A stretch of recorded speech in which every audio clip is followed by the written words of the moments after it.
ሰላም ጤና ይስጥልኝ። ፊልሞን ነኝ። ይህ ፊልቪዝ ዩቲዩብ ቻናል ነው። እንኳን ወደ ቻናላችን በሰላም መጣችሁ።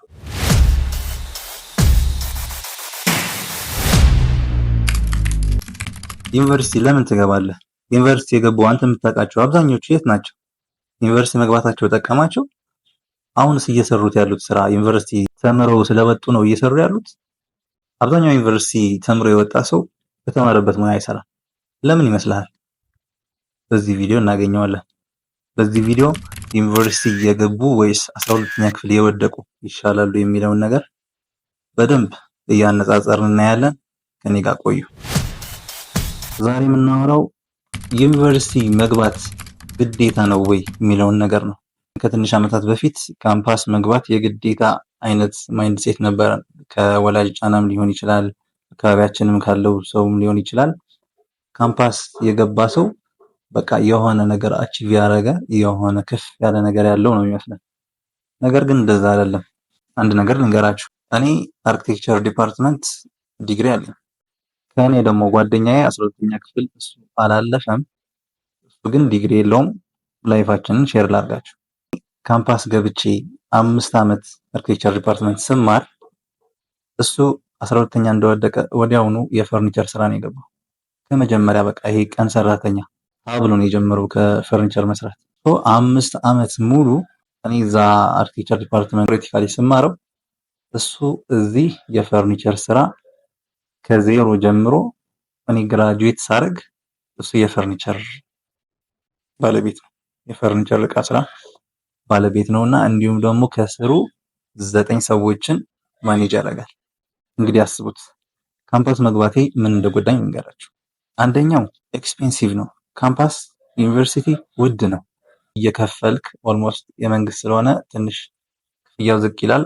አሁን የምትገቡ 12ኞች 12ኛ 11ኛ ያላችሁ ክፍያችሁ ብዙ ነው። እኛ እንደነበረው አይደለም።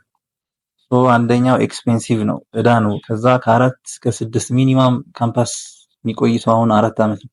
ከዛ 6 8 እንደዛ እያለ ይሄዳልና 4 ዓመት ሙሉ ደግሞ ገቢ ሳታገኝ ዝም ብለህ ቲዎሬቲካሊ እየተማርክ 4 ዓመት ሙሉ ተሳልፋለህ ማለት ነው።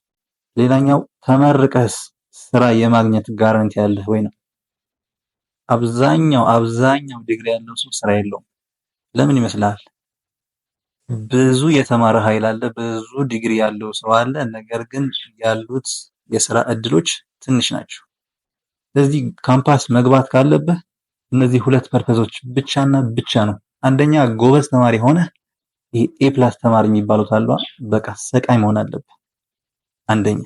ሁለተኛ ስኮላርሺፕ ፐርፐዝ አድርገህ መግባት ከሆነ ለስኮላርሺፕ እኔ ከዚህ ሀገር ተምሬ በትምህርት መውጣት አለብኝ ብለህ ካሰብክ ይህም ላንተ ሊሆን ይችላል። ኢን ጀነራል ሰቃይ ተማሪ መሆን አለብህ ማለት ነው። ካልሆነ ግን አቨሬጅ እንዲሁም ያው ትንሽ የሚሞክር ምናምን የሚባል አይነት ኤክስፒሪየንስ ካለ እንደዛ አይነት ሌቨል ላይ ከሆንክ ካምፓስ መማርህ ጉዳት ነው፣ ጊዜን አታባክን።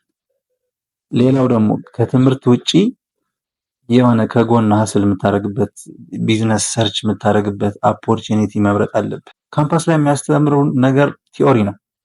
ውጪ ዓለም ያለው ስራ ከካምፓስ ውጪ ያለውን ላይፍ ማወቅ አለብህ፣ ምን እንደሚያስፈልገው። ካልሆነ ካምፓስ የሚያስተምሩ ነገርና ወጥተህ የምታገኘው ነገር ምንም አይገናኝም። ሌላ ጉዳቱ ካምፓስ መግባት ያለህ እውቀት ብቻ ነው፣ በር የለህም፣ ኤክስፒሪየንስ የለህም። ወጥተህ ላይፍ ላይ በጣም ይቸግርሃል። ካምፓስ ካልገባህስ የሆነ 12ኛ ከወደቅ ወይም 10ኛ ሆነ የለም 12ኛ ከወደቅ ወይም ደግሞ ካምፓስ ገና ፍሬሽ እያለህ ተጨረህ ከወጣህ አድቫንቴጁ ምንድን ነው ልንገርህ። ካምፓስ ከተመረቀና ዲግሪ ከያዘ ሰው በላይ አንተ እድለኛ ነህ። 12ኛ ክፍል ከወደቅ እድለኛ ነህ። ልንገርህ ካምፓስ የገባው ሰው 5 ዓመት እስኪማር ድረስ አንተ የሆነ ቤዚክ ስኪል ከዜሮ ጀምረህ እሱ ተመርቆ እስኪወጣ ድረስ አንተ በዛኛው ስራ ላይ ኤክስፐርት ትሆናለህ። እንደነገርኩ ነው። በፈርኒቸር ስራ፣ በብረታ ብረት፣ አሉሚኒየም፣ ጂፕሰም፣ ኢቭን ንግድ ራሱ በ5 ዓመት ብዙ ነገር ትሰራለህ። ያ ሰው እዛ ቁጭ ብሎ ትምህርቱን ሲማር አንተ እዚህ ብርን ትሰበስባለህ ማለት ነው። ገባህ? እሱ 5 ዓመት ያለ ብር ሲኖር አንተ አንድ ብለህ ጀምረህ በ5 ዓመት ሚሊዮነርም ልትሆን ትችላለህ። ሌላኛው ካምፓስ ያልገባ ሰው ጊዜ አለው፣ ጫና የለውም። ካምፓስ ስትገባ ቀልድ ሊመስል ይችላል። ካምፓስ ካልገባህ ግን ከውጭ ሆነ ስትሰራ ብዙ ኦፖርቹኒቲ አለ። ምክንያቱም ከዜሮ ነው ጀምረው። የትኛው ይሻለኛል እኔ ከ10 ዓመት ከ5 ዓመት በኋላ የትኛው ቢዝነስ ነው አሪፍ የሚሆንልኝ ብለህ አስበህ መግባት ትችላለህ። ሌላው ነገር አዲስ ነገር ትለምዳለህ፣ ትማራለህ። ግዴታ የገባህበት ስራ ለምሳሌ የቀን ስራ ወይም የኮንስትራክሽን ስራ ወይም የፈርኒቸር የዲዛይን ስራ ወይም ስፌትም ሊሆን ይችላል። ትገባላ እዛ ያለው የላይፍ ኤክስፒሪየንስ ካምፓስ ገብተህ አታገኘው። ሪል የሆነ ትክክለኛ ውጭ ያለውን የላይፍ ኤክስፒሪየንስ ነው የሚሰጠው። እዛ እየሰራህ የምታገኘው ኤክስፒሪየንስ ከብር በላይ ነው። ሌላው በካምፓስ ሊጠፋ የነበረው ብዙ አመት ሴቭ ታደርጋለህ። ሴቭ ታደርገው ደግሞ 4 አመት ሴቭ ማድረግህ ብቻ አይደለም፣ እየሰራህ ነው ሴቭ የምታደርገው። የብር ኪስህ እየሞላ አንደኛው አመት ሁለተኛው አመት እየሞላ ነው የሚሄደው። አብዛኛው ካምፓስ የተመረቀ ሰው ካስተዋላችሁ የሚሰራው ራይድ ነው ወይም ደግሞ ኦንላይን ቢዝነስ ምናምን ተምሮ ከካምፓስ ሳይሆን ከካምፓስ ወጥቶ ሌላ አዲስ ኮርስ ወስዶ በዛኛው ኮርስ ይሳካለታል። አስቡት 5 አመት ጨርሰህ ምንም ያልጠቀመህን በ3 በ6 በ8 በአንድ አመት የወሰድካት ኮርስ የኦንላይን ቢዝነስ፣ የአካውንቲንግ፣ የሶሻል ሚዲያ ማኔጅመንት ሊሆን ይችላል፣ ቪዲዮ ኤዲቲንግ ሊሆን ይችላል። ትንሽ ኮርስ ወስደህ እዛ 5 አመት የለፋህበትን ምናልባትም ከሰብከው በታች ነው። ምክንያቱም እነዚህ ኮርሶች በጣም ብዙ ዲማንድ አላቸው። አንተ የተማርከው ላይፈልግ ይችላል። ስለዚህ ካምፓስ ባለመግባትህ ካምፓስ 12ኛ ክፍል የወደቅ ሰው ወይም የወደቅሽ ልጅ እንኳን ወደቅሽ። ስለዚህ መጨረሻ ላይ ካምፓስ መግባትና 12ኛ ክፍል መውደቅ የትኛው ይሻላል?